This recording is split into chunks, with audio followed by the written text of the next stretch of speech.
I just turned 65. If Texas gets its independence, what's going to happen to my Social Security? This is one of the most asked questions having to do with TEXIT, and it's one of the most important.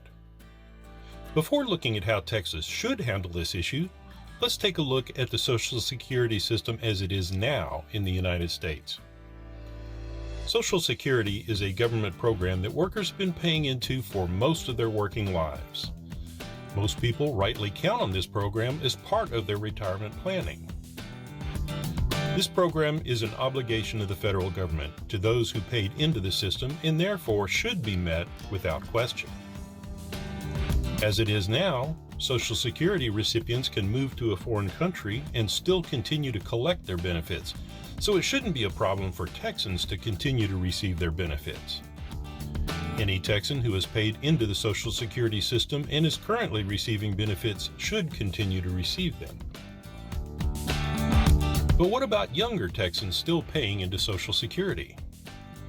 Like many aspects of a process for independence, there will be negotiations on how things will be handled.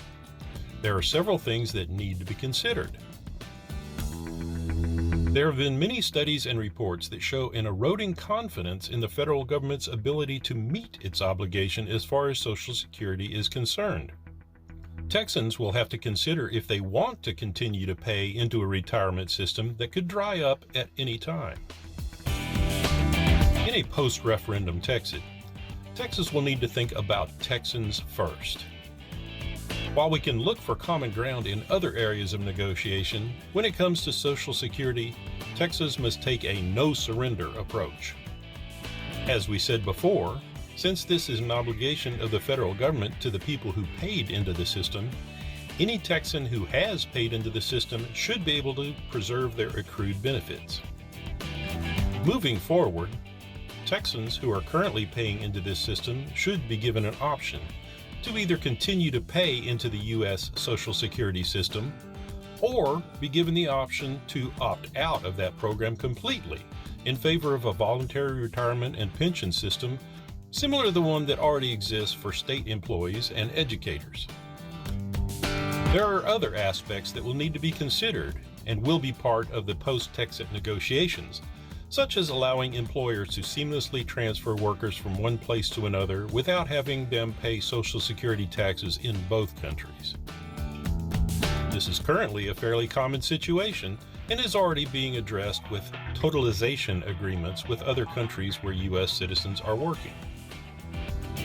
The federal Social Security situation is actually a good reason to consider Texas independence.